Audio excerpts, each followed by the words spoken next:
Jadi pilar Al-Quran itu yang menjadi dasar arsitektur dalam Al-Quran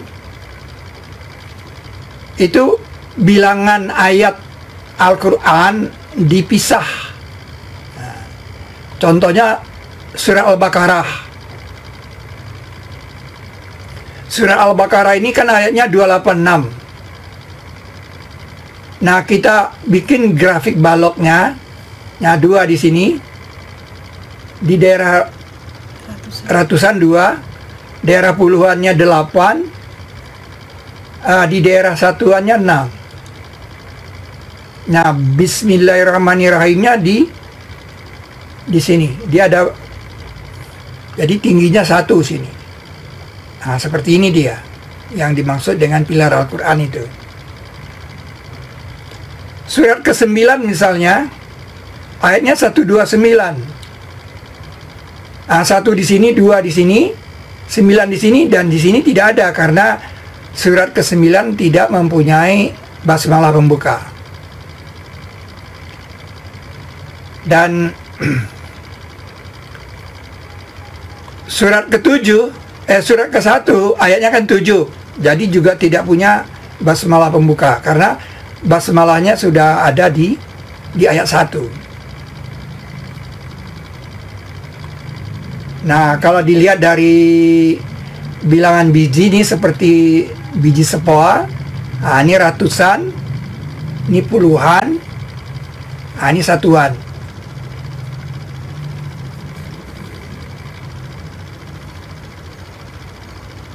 Nah, itu bertolak dari bobot huruf. Bobot huruf itu kan alif 1, ya itu kan 10. Nah, qaf itu 100, ghain itu 1000. Nah, jadi bobot huruf itu sebenarnya dia memisahkan satuan, puluhan, dan ratusan. Nah, dari sini filosofinya. Nah, di daerah satuan itu seperti ini, pilar Al-Quran itu. Kalau kita bentang ya daerah satuan dari 100 sampai 17, lalu kita tukarkan 16 dan 100. Nah, itu penukarannya memiliki bilangan 31. 31 daerah penukarannya. Nah, kalau kita tukarkan ini,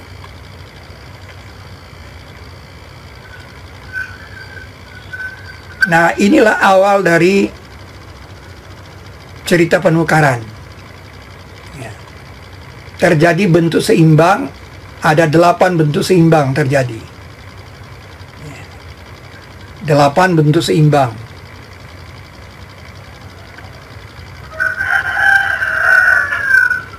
Ini baru saya temukan di seminar ketiga, kuliah ketiga Zoom. Ternyata membicarakan pilar Al-Quran itu dimulai dari 8. Di dalam Al-Quran keseimbangan ini disebut mizan.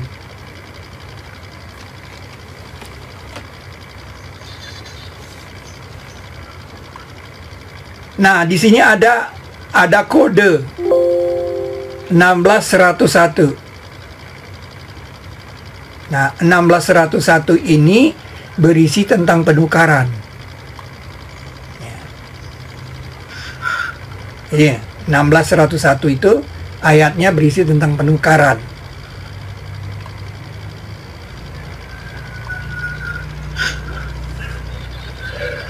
Dan apabila kami tukarkan satu ayat di tempat satu ayat, nih, kami tukarkan. Jadi dia melegitimasi penukaran itu. Sebab kita bicarakan pilar Al-Quran, kalau tidak ada penukaran, nggak jadi.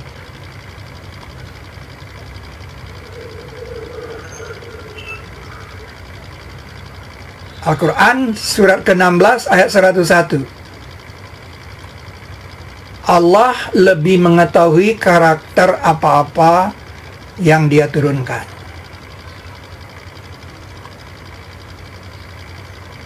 Mereka berkata, sesungguhnya engkau orang yang mengada-ngada. Cocok logi, dipas-paskan saja. Kalimat berikutnya mengatakan, bahkan kebanyakan mereka tidak berilmu. Jadi 1601 ini urat nadi dari pelajaran pilar Al-Quran.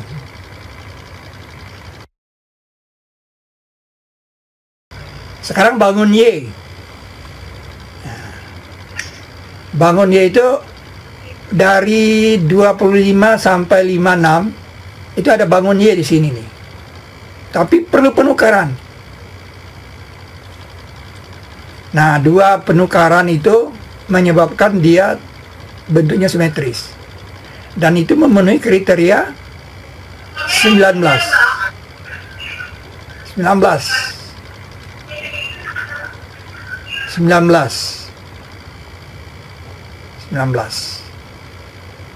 Ya.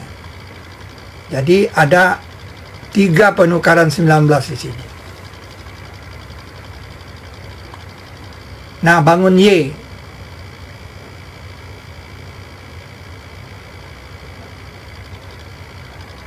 Ini bangun sayap.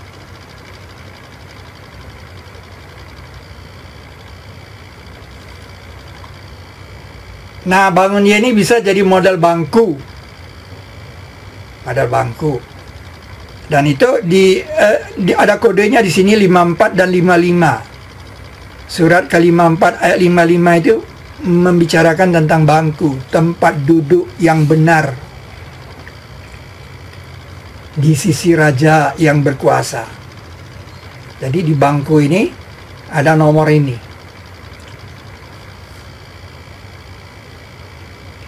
Nah, ini is suatu sindiran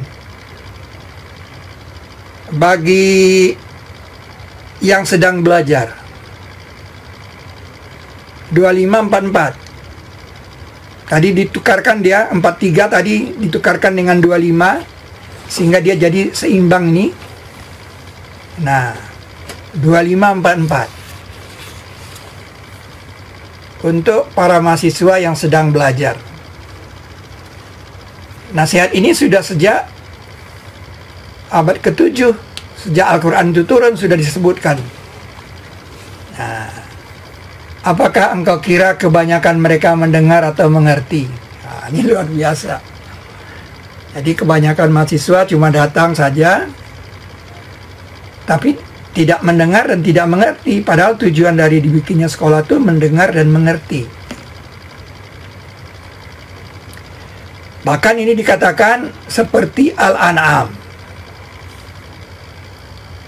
lebih lupa jalan. Jadi ada sindiran di sini. Kita sekolah itu mendengar dan mengerti. Jangan sampai kita cuma datang, tidak mendengar dan tidak mengerti.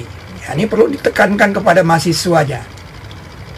Ayat ini, jadi jauh-jauh hari Al-Quran sudah menasihatkan kita, jadilah orang yang mengerti. Urat nadi dari pendidikan ini ada di sini.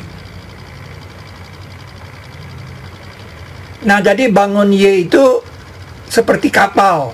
Jadi Nabi Nuh itu disuruh membuat kapal berdasarkan wahyu. Nah, ini saya sudah sebut kapal. Ya.